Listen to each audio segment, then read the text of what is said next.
Hello students, I am Krishna Nayak, your chemistry teacher, and today we are going to start our new chapter, chapter number 4, chemical kinetics. Right?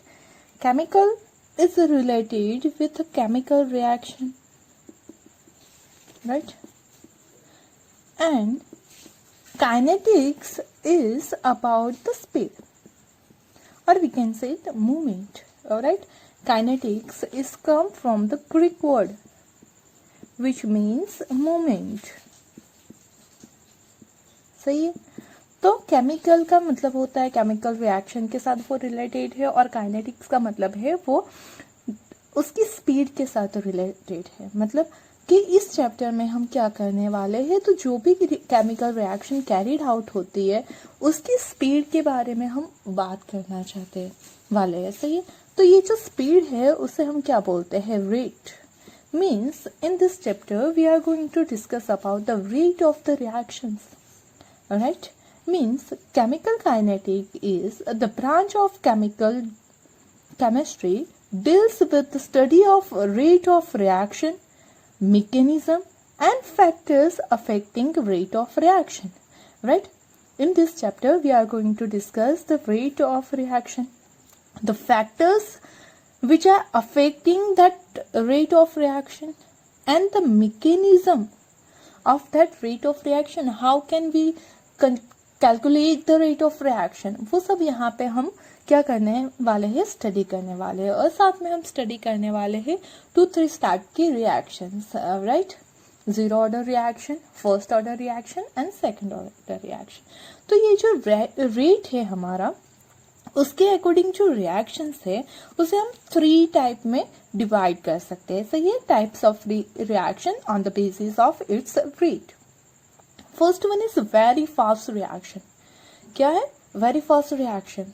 क्या होगा उसमें, the reaction is so fast that the determination of rate of reaction is difficult. कि reaction इतनी ज्यादा fast है कि अगर हमें रिएक्शन का रेट फाइंड आउट करना है कि जो हमारे रिएक्टेंट में से प्रोडक्ट फॉर्म हो रही है वो कितने स्पीड से फॉर्म हो रही है, अभी तो हम उससे कैलकुलेट करने जाए उससे पहले ही रिएक्शन खत्म हो जाएगी, इतनी स्पीड से होती है. सही है. तो जो फास्ट रिएक्शन है, बहुत ज्यादा फास्ट रिएक्शन है, वो वेरी फास्ट रिएक्शन में आती है. और उसका जो रेट ऑफ रिएक्शन है वो डिटरमाइन करना वेरी डिफिकल्ट होता है, क्योंकि अब ये जो वेरी फास्ट रिएक्शन है वो किसके बीच होती है, इन्वॉल्व्स आयनिक स्पीसीज. कि जो आयनिक स्पीसीज के बीच में रिएक्शन होती है वो किस टाइप की रिएक्शन होती है, तो वेरी फास्ट रिएक्शंस होती है. Okay. And it occurs with in 10 to the power minus 14 to 10 to the power minus 16 second. इतनी ही सेकेंड में वो रिएक्शन कंप्लीट भी हो जाएगी. मतलब अभी तो हमने स्टार्ट किया, with in a fraction of time वो क्या हो जाएगी, कंप्लीट हो जाएगी. तो ऐसे में उसका रेट डिटरमाइन करना कैसा हो जाएगा, डिफिकल्ट हो जाएगा. एक एग्जांपल लेते हैं. If we take a solution of silver nitrate and add a solution of sodium chloride. ये दोनों का हमने क्या लिया, सॉल्यूशन लिया, एक्वियस सॉल्यूशन लिया. और जैसे ही हमने AgNO3 में NaCl ऐड किया या फिर NaCl में AgNO3 ऐड किया, तो क्या होगा, तुरंत ही जैसे ये दोनों ही एक दूसरे के कांटेक्ट में आएंगे तो आपको सॉल्यूशन में क्या दिखाएगा, तो व्हाइट प्रेसिपिटेट नजर आएंगे ऑफ द सिल्वर क्लोराइड. सही है. तो जैसे ही हमने सोडियम क्लोराइड में सिल्वर नाइट्रेट ऐड किया तो तुरंत ही वो सिल्वर क्लोराइड के व्हाइट प्रेसिपिटेट फॉर्म कर देगा और साथ में NaNO3 का सॉल्यूशन फॉर्म हो जाएगा.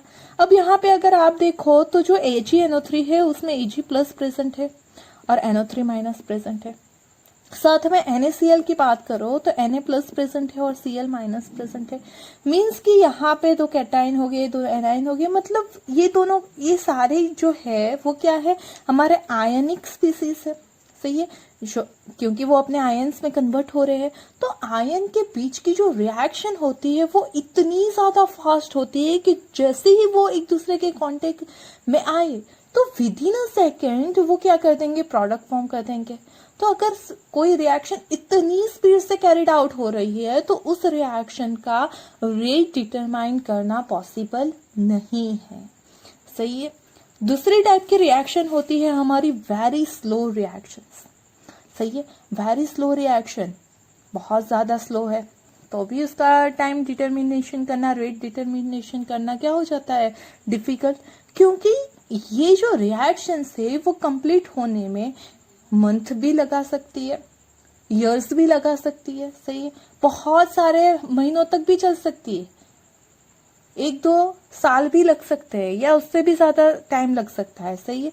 अगर आप उसका एग्जाम्पल देखोगे तो आपको बहुत अच्छे से समझ आएगा कि रस्टिंग ऑफ आयरन, सही है। रस्टिंग ऑफ आयरन क्या है, तो वेरी स्लो प्रोसेस है, वेरी स्लो रिएक्शन है कि अगर हमने आयरन की कोई चीज यूज की है, जैसे कि आप देखते हो कि जो ब्रिजेस होते हैं और वो सब हमारे बिल्डिंग्स होते हैं, वो उसमें क्या हम तो आयरन को यूज करते हैं, वो धीरे धीरे क्या होते हैं, कोरोइड होना स्टार्ट होते हैं। कई बार ऐसा भी सुना जाता है कि शायद कोरोजन की वजह से जो ब्रिज था वो खराब हो गया और उसी वजह से वो टूट गया, या फिर हमने उसी वजह से कोई दूसरा ब्रिज बना लिया उसके पास में, सही है। तो वहां पे क्या हो रहा है, तो हमने तो ब्रिज अभी, तो जैसे ही हमने ब्रिज बनाया वैसे तुरंत हम नया ब्रिज नहीं बना देते या फिर वो तुरंत कोरोइड नहीं हो जाता है। मतलब जो कोरोजन ऑफ आयरन है, जो रस्टिंग ऑफ आयरन है, वो बड़ी स्लो प्रोसेस है। अगर हमें कितने रेट से वो आयरन कोरोइड हो रहा है वो देखना हो तो क्या हम सिर्फ एक ही रिएक्शन को 4-5 साल 10-15 साल तक ऑब्जर्व कर सकते हैं, सही है। क्योंकि अगर हमें उसका रेट फाइंड आउट करना है तो हमें क्या उससे बड़े लंबे टाइम तक क्या करना पड़ेगा, ऑब्जर्व करना पड़ेगा। तो ये पॉसिबल नहीं है, सही है। अगर हम प्रैक्टिकली उसकी बात करें तो इट्स नॉट पॉसिबल, क्योंकि सिर्फ एक ही रिएक्शन को 10-12 साल तक ऑब्जर्व करना या उससे भी ज़्यादा टाइम तक ऑब्जर्व करना वो पॉसिबल नहीं होता है, सही है। मीन्स ये टाइप के रिएक्शंस क्या है, वेरी स्लो है और उस वजह से भी उसका रेट जो मेजर करना हो तो it's a very difficult task, right. And rusting of iron, it's an example of it's a very slow reaction.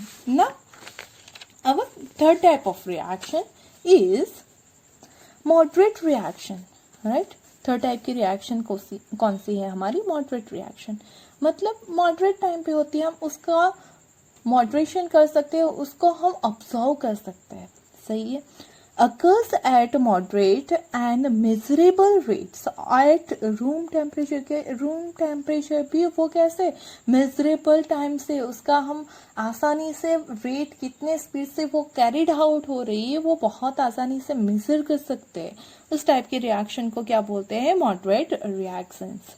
Study of kinetics is simple, बहुत आसानी से हम क्या कर सकते हैं तो उसका स्टडी कर सकते हैं। ज्यादातर मॉलिक्यूल जब भी रिएक्शन में पार्टिसिपेट करते हैं तो वो रिएक्शन कैसे होती है, मॉडरेट टाइम की होती है। Suppose we want to hydrolyse our sugar molecule, right. तो इस शुगर क्या हो गया, एक मॉलिक्यूल हो गया।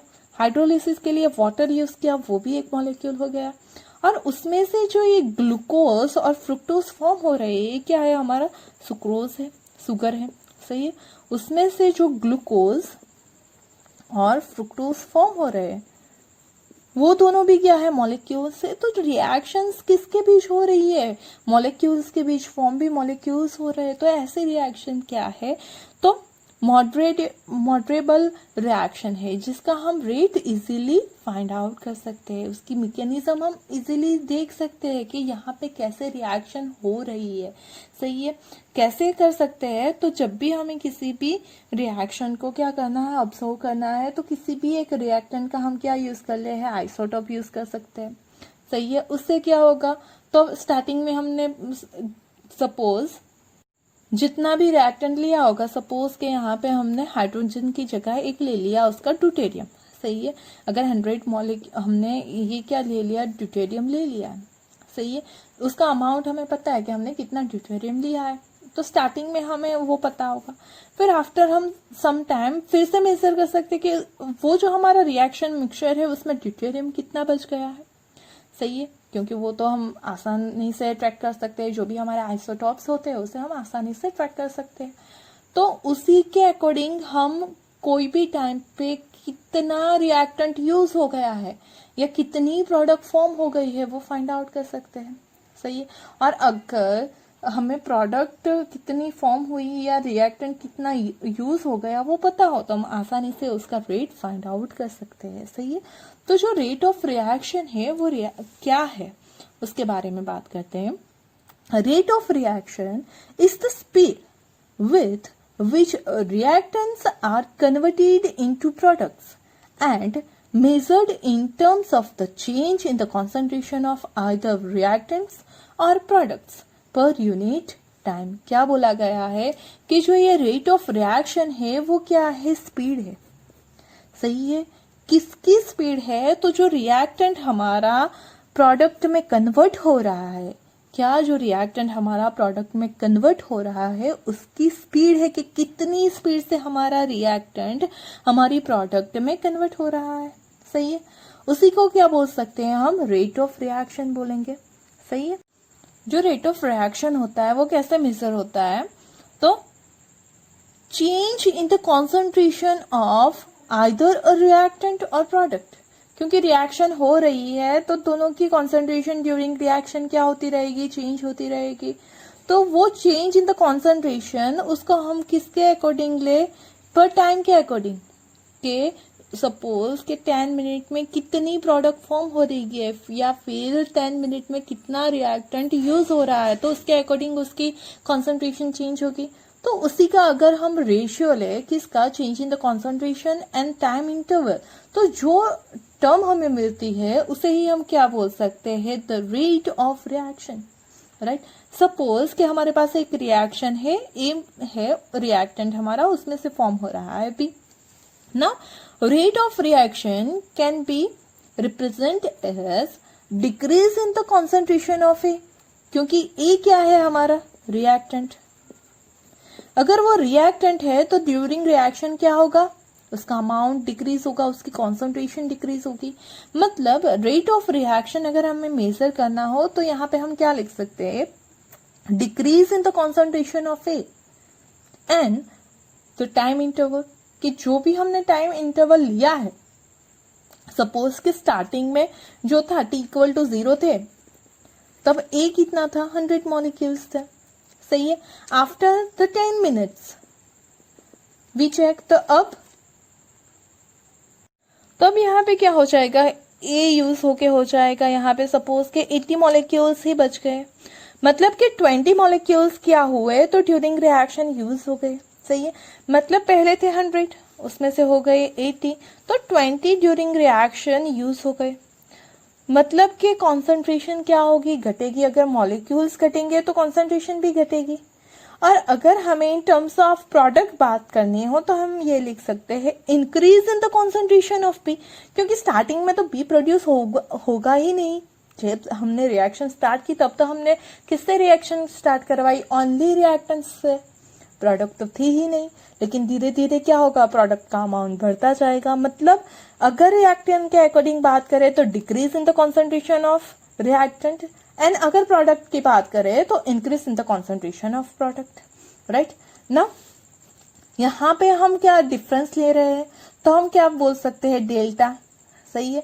किसका डिफरेंस, तो कॉन्सेंट्रेशन का, इसलिए स्क्वायर ब्रैकेट में लिख दिया हमने ए क्या है हमारा रिएक्टेंट, उसकी कॉन्सेंट्रेशन क्या हो रही है, डिक्रीज हो रही है, इसीलिए यहाँ पे हमने क्या लिया, नेगेटिव साइन। ये माइनस क्या रिप्रेजेंट करता है, तो decrease in the concentration of E. सही है। यहाँ पर नेगेटिव की जगह हम क्या लिखेंगे, पॉजिटिव, क्योंकि बी हमारा क्या है, तो प्रोडक्ट है, और प्रोडक्ट क्या हो रही है, इंक्रीज हो रही है। अगर इंक्रीज होगा तो ये डिफरेंस भी क्या आएगा, ज्यादा आएगा।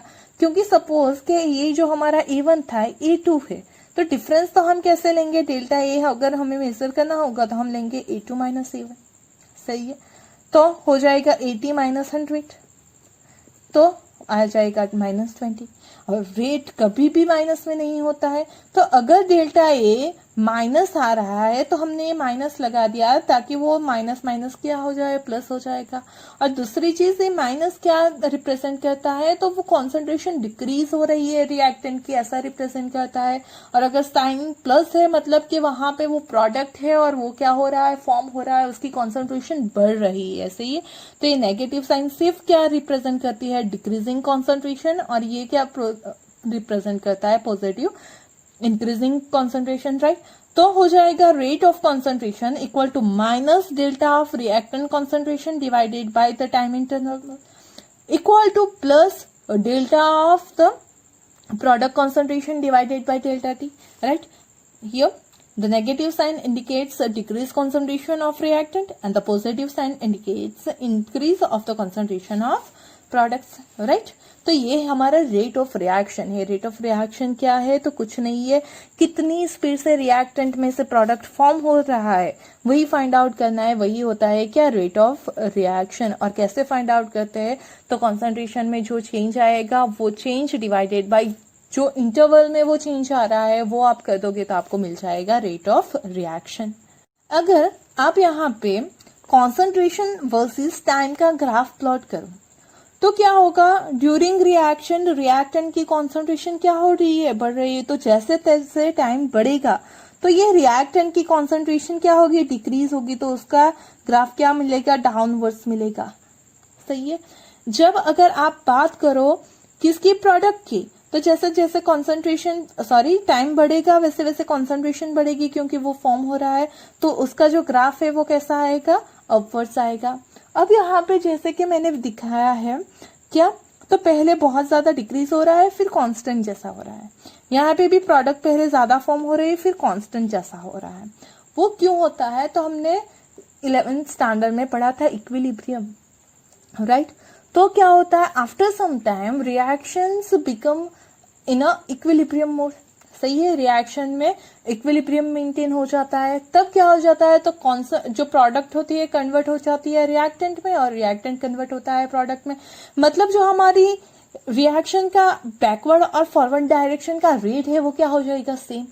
मतलब अब दोनों की कॉन्सेंट्रेशन में चेंज नहीं आ रहा है। सही है। क्योंकि जितना रिएक्टेंट प्रोडक्ट में कन्वर्ट हो रहा है एट द इक्विलिब्रियम उतनी ही प्रोडक्ट फिर से रिएक्टेंट में जा रही है। तो उन दोनों के रेट में कोई चेंज नहीं आता है। इसीलिए जब स्टार्ट होती है रिएक्शन तो पहले प्रोडक्ट फॉर्म होती है फिर एक टाइम आता है कि उसकी कॉन्सेंट्रेशन उससे ज्यादा नहीं बढ़ती है। वैसे ही रिएक्टेंट भी है जिसमें क्या होगा? तो पहले हमने डाउनवर्ड दिखाया क्योंकि कॉन्सेंट्रेशन डिक्रीज हो रही है, फिर क्या हो जाएगी? थोड़ा सा कांस्टेंट जैसा हो जाएगी क्योंकि वो ये जो कंडीशन है ये दोनों कंडीशन वो किसकी है? इक्विलिब्रियम की कंडीशन है। किसकी कंडीशन है? इक्विलिब्रियम की कंडीशन है। ओके। एक और एग्जाम्पल के थ्रू हम रेट को देखने की ट्राई करते हैं। सपोज कि हमारे पास एक इक्वेशन है 2p plus Q it gives R. सही है कि 2p रिएक्ट कर रहा है q से और फॉर्म कर रहा है r। अगर इसके लिए हमें रेट ऑफ रिएक्शन लिखना होगा तो हम कैसे लिख सकते हैं? तो rate of reaction equal to minus half of the change in concentration of p divided by delta t। क्यों ऐसा हुआ? तो यहाँ पे क्या हो रहा है? तो जो p है वो रिएक्टेंट है तो डिक्रीज हो रहा है, ऑब्वियस है। तो उस वजह से हमने पहले ले ली है नेगेटिव साइन।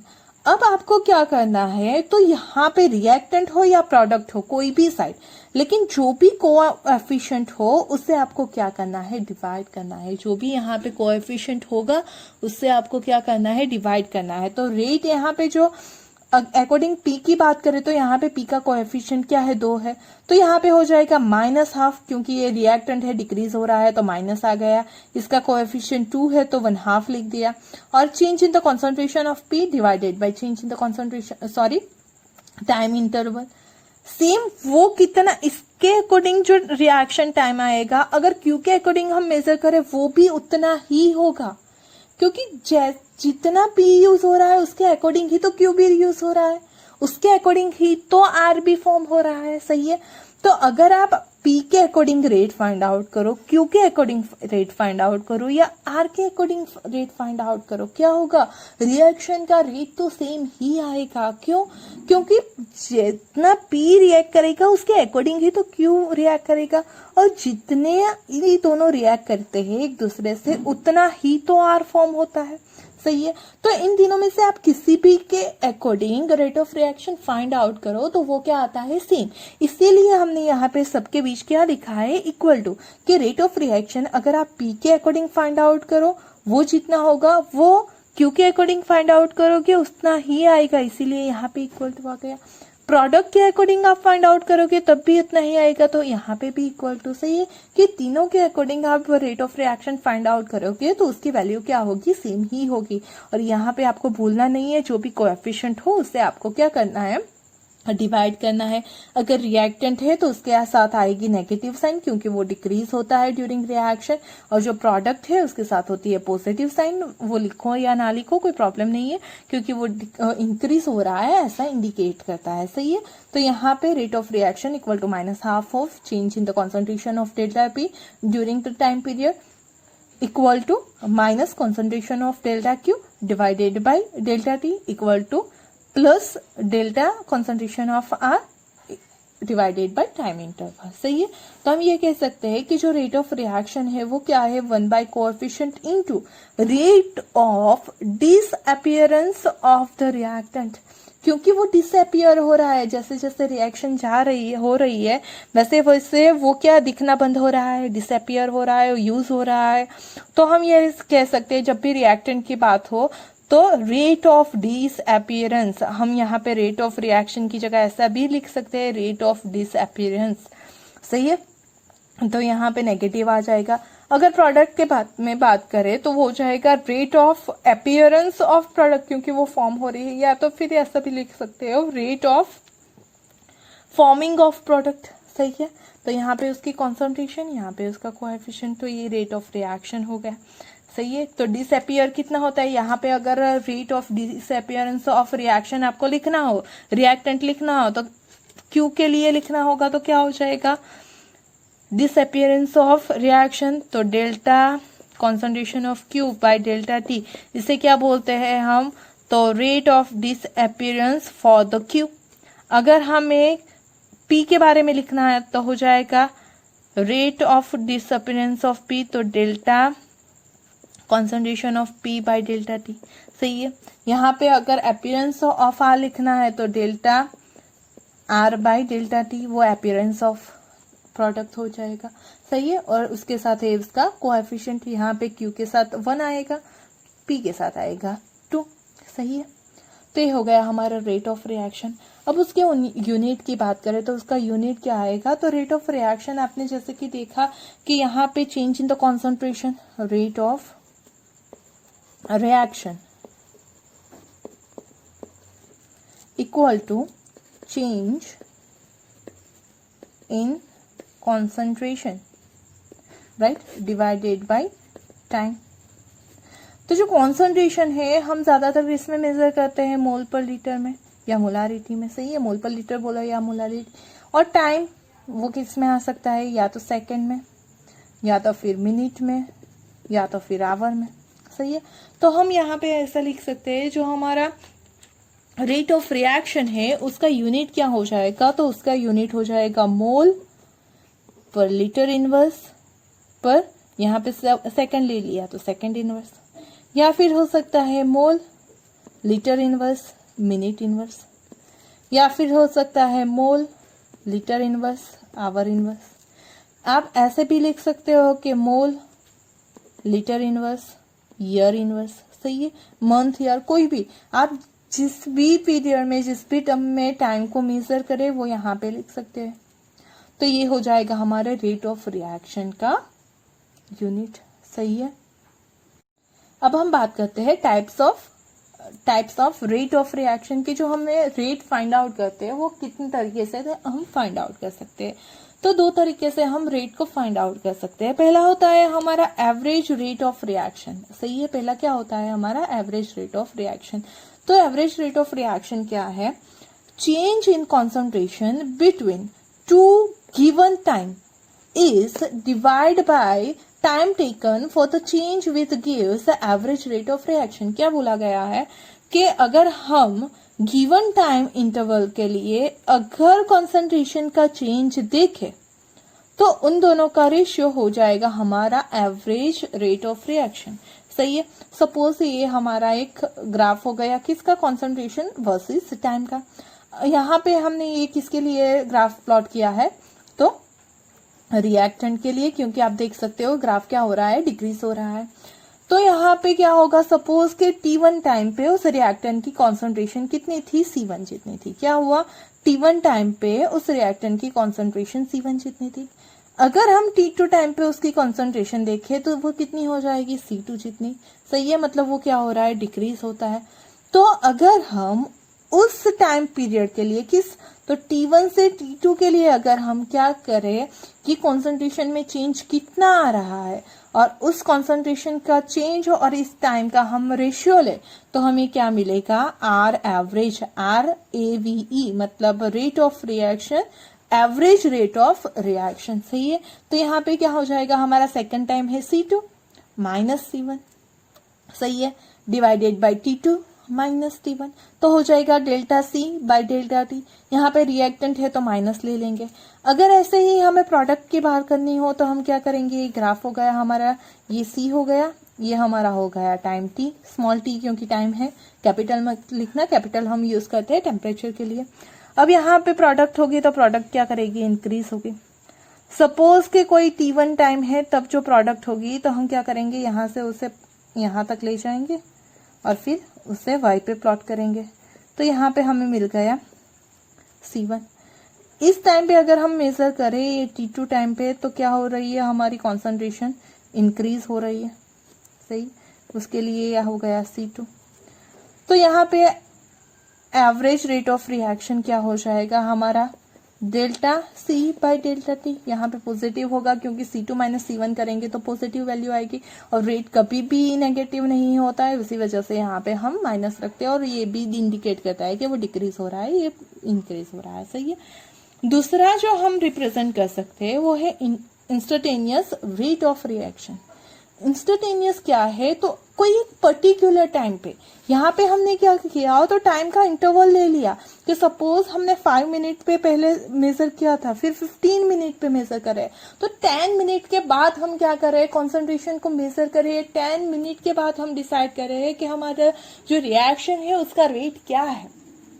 सही है, तो उसे बोलते हैं एवरेज रेट ऑफ रिएक्शन। यहाँ पे क्या है, इंस्टेंटेनियस रेट क्या होता है, तो कोई पर्टिकुलर टाइम के लिए या फिर कोई पर्टिकुलर कॉन्सेंट्रेशन के लिए हम रेट डिफाइन करें।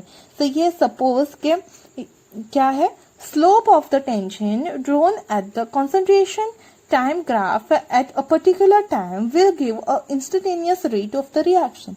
राइट, यहाँ पे क्या होगा, सपोज के मुझे ये जो टाइम है T, उसके लिए कॉन्सेंट्रेशन फाइंड आउट करनी है, तो हम क्या करेंगे, इस पॉइंट के लिए हमें कॉन्सेंट्रेशन और मतलब rate of reaction find out करना है, कोई पर्टिकुलर कॉन्सेंट्रेशन या पर्टिकुलर टाइम पे। तो हमें क्या करना है, तो जो भी पॉइंट पे हमें कॉन्सेंट्रेशन फाइंड आउट करनी है वहां पे हमें क्या करना है, उसका टेंजेंट ड्रॉ करना है, और फिर उस टेंजेंट का हमें क्या करना है, स्लोप फाइंड आउट करना है। सही है, उसका क्या करना है, स्लोप फाइंड आउट करना है। तो अगर उसका आप स्लोप फाइंड आउट करोगे तो यहाँ से एक वैल्यू मिलेगी, यहाँ से एक वैल्यू मिलेगी, यहाँ से एक वैल्यू मिलेगी, यहाँ से एक वैल्यू मिलेगी। सही है, तो उसी तरह आप क्या करोगे, तो आप स्लोप फाइंड आउट करोगे और उसी स्लोप को हम क्या बोलते हैं, आर इंस्टेंटेनियस। सही है, अब यहाँ पे क्या, तो पर्टिकुलर एक टाइम के लिए हम मेजरमेंट कर रहे हैं, मतलब जो हमारे टाइम था वो हमारा लिमिट टाइम जो है वो कहाँ जा रहा है, 0 तक जा रहा है। सही है, टाइम टेंड्स टू 0। अगर हम चेंज इंटरवल, उसका टाइम का इंटरवल कितना ले रहे हैं, 0। यहाँ पे हमने जैसे कि ले लिया 10 मिनट, उसकी जगह यहाँ पे हम वो डिफरेंस नहीं ले रहे क्योंकि पर्टिकुलर टाइम पे ही उसे मेजर करें, इसीलिए तो उसे इंस्टेंटेनियस बोलते हैं। सही है, तो उसे यहाँ पे हमने जो एवरेज था उसमें डेल्टा यूज किया है। सही है, तो जबकि आपको आर इंस्टेंटेनियस यूज करना होगा तो आप क्या यूज करोगे, स्मॉल डी, क्या यूज करोगे, स्मॉल डी। तो आर इंस्टेंटेनियस हो जाएगा माइनस, क्योंकि किसका लिए है, रिएक्टेंट के लिए है।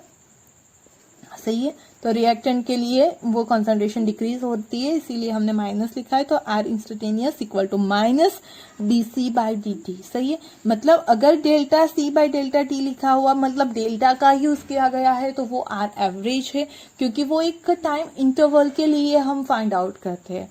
और ये जो इंस्टेंटेनियस है उसमें हम यूज करते हैं स्मॉल डी।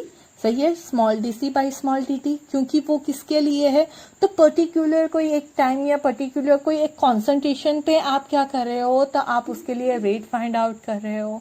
सही है, तो ये हो गया हमारा types of rate of reaction. Hope you understand. what is the rate of reaction, how we can measure rate of reaction, types of the reaction and types of the rate of reaction, right? If there is any query, you can ask me. Okay, thank you.